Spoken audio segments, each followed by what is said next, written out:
Hello, I am Teacher Chris and welcome to this International Cup coverage with Open English. As many of you know, there is a very world famous cup competition that is starting this November. So I have transformed from Teacher Chris into Journalist Chris to give you all of the information about this special international tournament and also teach you English along the way. So, in this video, we will talk about the structure of this International Cup competition. We will also talk about the teams involved in this International Cup competition. And we will talk about predictions for who is going to win this International Cup competition. We will also be discussing 3 different English topics. We will be teaching vocabulary, we will be teaching pronunciation, and we will be teaching grammar.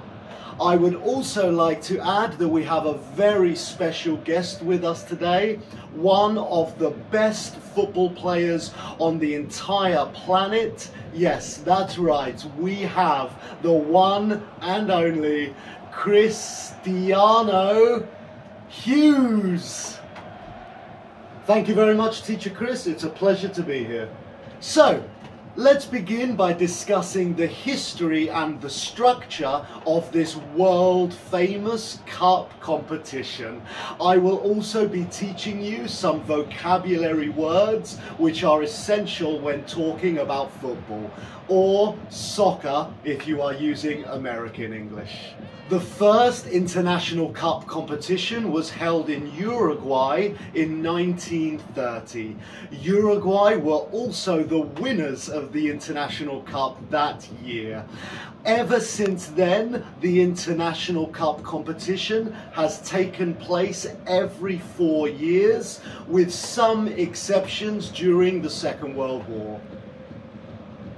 The modern format that we see today in this International Cup competition consists of 32 teams split into 8 groups of 4.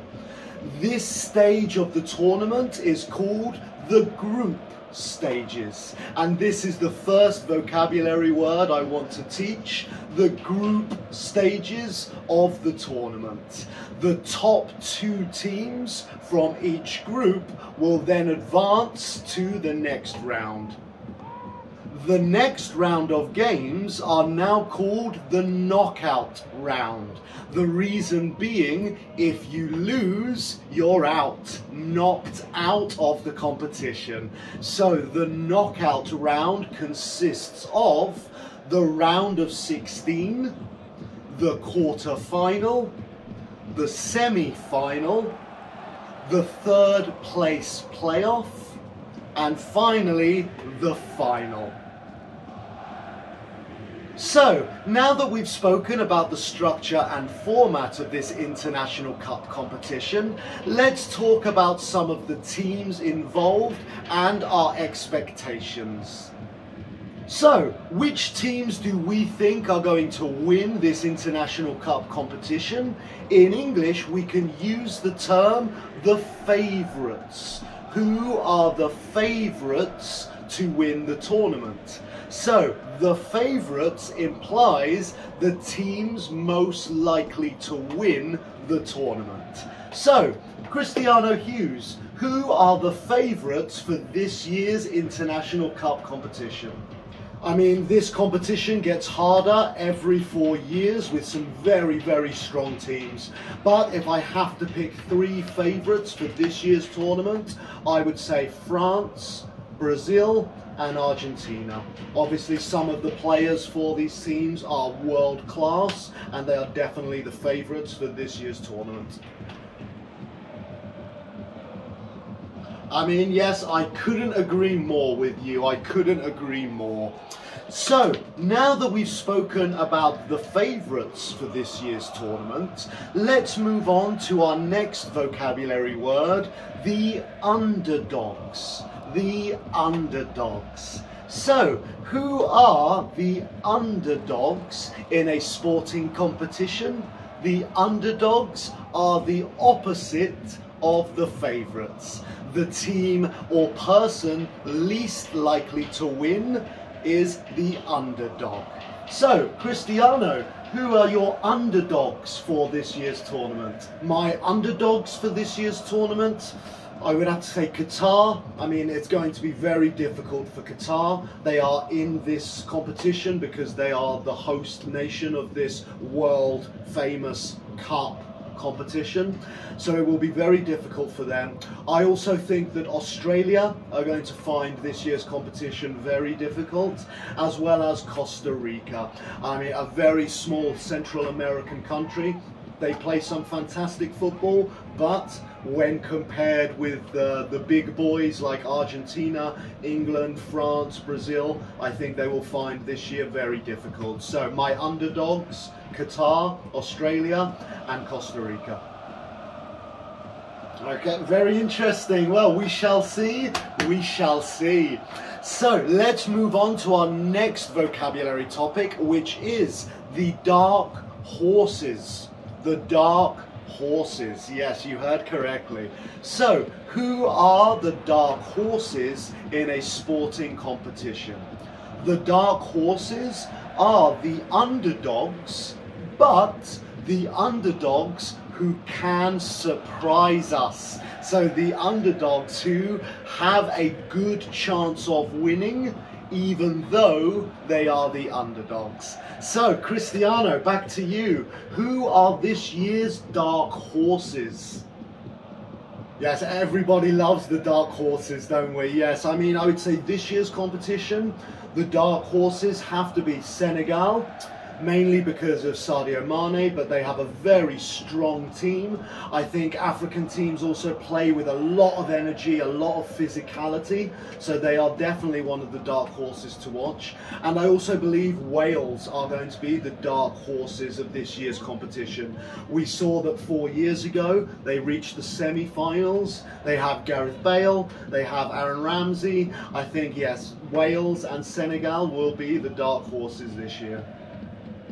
Okay, I mean, that would be very, very exciting to see, wouldn't it? That would be an incredible thing to see one of the dark horses win this year's International Cup competition. So, now let's move on to the next part of this video, talking about pronunciation. So, I have chosen one team from every group in this world famous cup competition and would like to help you with the pronunciation of that country. So let's begin. First of all, in Group A we have the Netherlands. The Netherlands. The Netherlands. So Cristiano, what are the chances of the Netherlands? I think the Netherlands have a very good team, but I think it's a very young team. I don't think this year's tournament they are going to win it. I mean, I don't think they're going to do badly. They have a very good team. Frenkie de Jong is someone I want to mention, obviously, a great player for Barcelona. I just think their team is a bit too young this year, but the next 4 years for the next International Cup competition, I think Netherlands will definitely be one of the favourites. Okay, very good point, very good point. So let's move on to Group B. In Group B, we have Wales. Wales, Wales. Cristiano, what are the chances of Wales in this year's tournament? Yes, as mentioned earlier, I think Wales are one of the dark horses of this tournament, mainly for Gareth Bale. I mean, he is now playing in the United States of America, but still at the top of his game, still one of the best players in the world, and with Wales and him up front playing as a striker or leading the line for Wales, they have a very good chance. It's true, we can never doubt Gareth Bale, never doubt Gareth Bale. So, let's move on to Group C, where we have Poland. Poland, Poland. Cristiano, what are the chances of Poland? Well, yes, if we speak about Poland, there's only really one man we're going to talk about, which is, of course, Robert Lewandowski, one of the greatest number 9s in the history of football, sometimes maybe underrated because of Messi and Ronaldo, but he is definitely up there with that level of player, one of the best number 9s in the world, 34 years old, still scoring goals for Barcelona. Yes, him and Poland this year will be dangerous. Yes, this also might be his last tournament, his last International Cup tournament, so definitely one to watch. Let's move on to Group D, where we have Denmark. Denmark. Cristiano, what are the chances of Denmark? I think Denmark will struggle this tournament, but I do obviously want to mention Christian Eriksen, who not only is a fantastic footballer, incredible midfielder, obviously after the heartbreak of 2 years ago in the European Cup competition, where he suffered a heart problem on the pitch and had to nearly retire from football. I just want to wish Christian Eriksen all the best of luck for this year's tournament and just hope that he stays safe. Yes, completely 100% agree, and fingers crossed we have no incidents like that at this year's competition. All the best to all of the football players, and we hope you stay safe. So let's move on to Group E. Group E, we have Japan. Japan. Cristiano, what are Japan's chances? I think Japan are another one of the underdogs in this tournament. However, I would like to single out Kaoru Mitoma, the winger for Japan, mainly because he plays for one of the best, one of the greatest football teams in the world. Yes, of course, Brighton and Hove Albion in the English Premier League. Teacher Chris, I know you're a fan of Brighton and Hove Albion, so obviously Kaoru Mitoma is someone we will be keeping an eye on.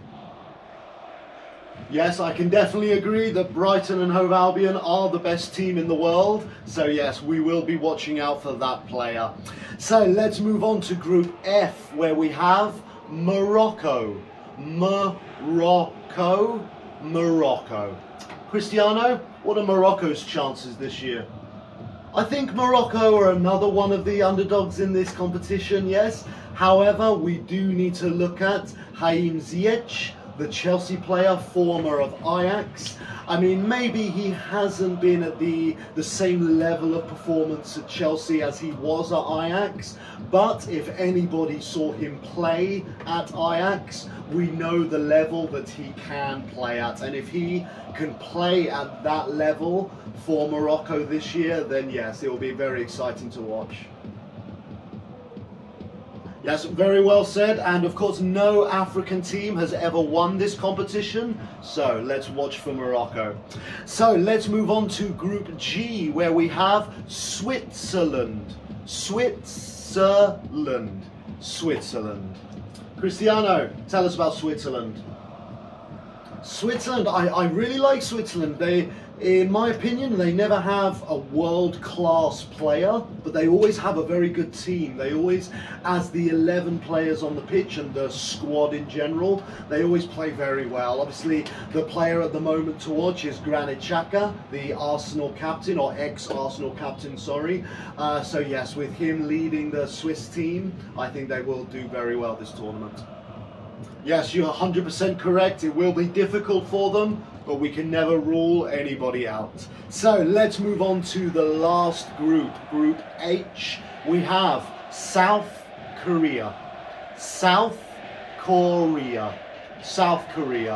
So, Cristiano, talk us through South Korea's chances. South Korea, well, if we talk about South Korea, we're going to talk about one man. Obviously, yes, Son Heung-min for Tottenham Hotspur and South Korea.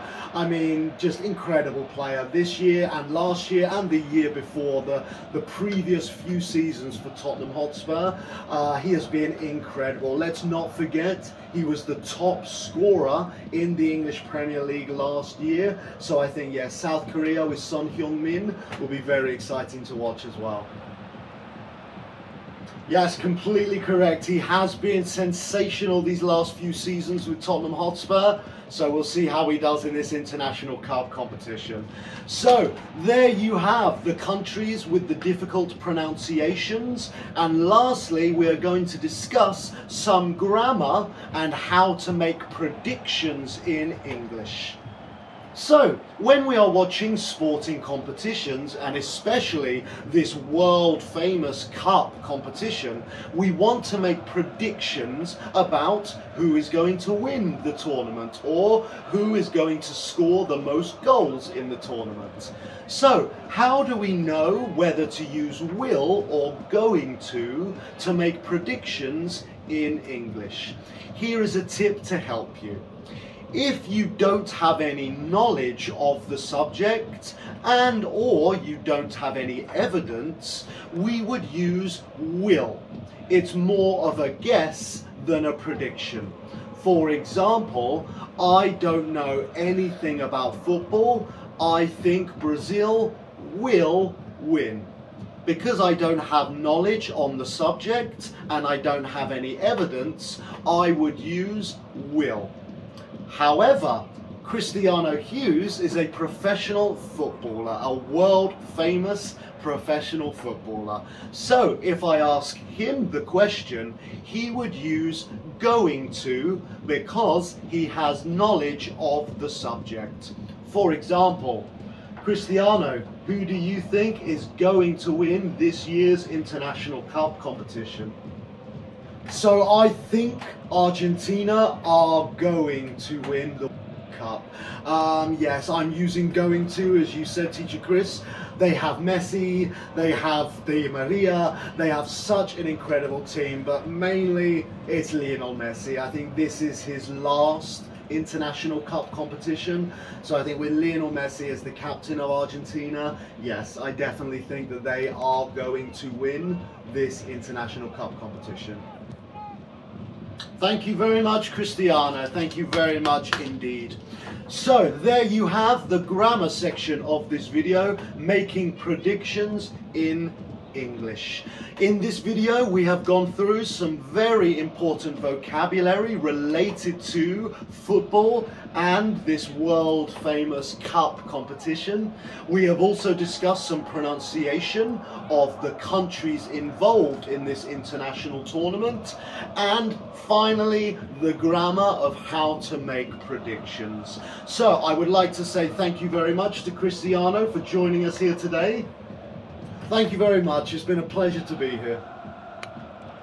And thank you to everybody watching, and we will be back again after the group stages. So enjoy the tournament and we'll see you soon. Goodbye.